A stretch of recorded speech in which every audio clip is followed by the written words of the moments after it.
satu untuk aset pancar, nomor satu untuk aset dan nomor satunya lagi untuk aset pancar. Kemudian yang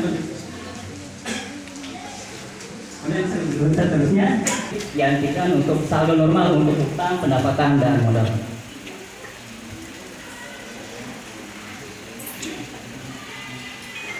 Untuk memahami konsep debit dan kredit ini, teman-teman bisa melihat untuk aset bertambahnya itu di debit dan berkurang, bertambah di debit dan kemudian berkurang, menambah di kredit, berkurang di debit.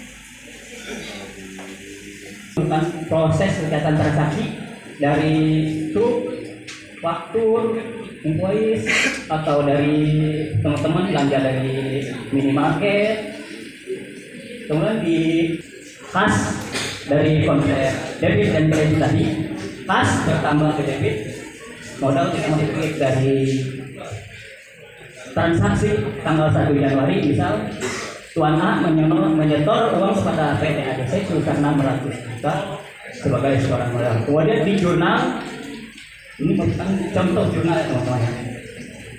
Kas bertambah di debit dan kemudian modal, karena modal merupakan ada posisi di ekuitas, merupakan bertambah di kredit 250 juta secara tunai. Kemudian mengunggah, memposting jurnal ke buku besar. Apa itu buku besar? Buku besar merupakan kumpulan transaksi suatu akun. Masing-masing akun yang tadi dikelompokkan dalam buku besar. Masing-masing akun dikelompokkan. Dilakukan setelah melakukan penjurnalan, kemudian dibuat buku besar.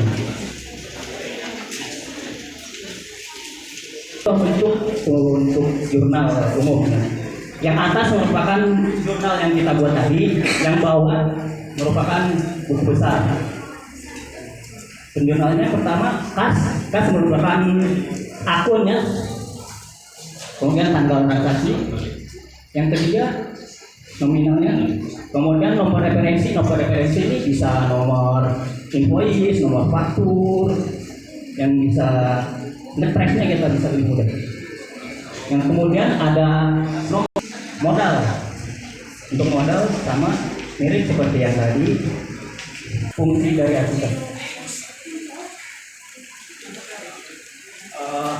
Jadi penyedia laporan keuangan merupakan output dari rangkaian proses akuntansi.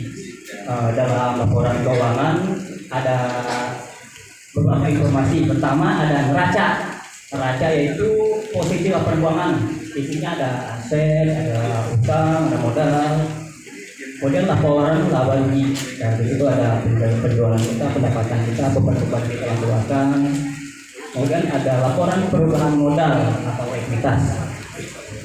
Kemudian ada laporan arus kas, jadi berapa penerimaan uang kita, buku besar tadi yang dibuat oleh utang, sisi ini contohnya teman-teman, bentuk laporan laporan perubahan ekuitas atau modal teman-teman.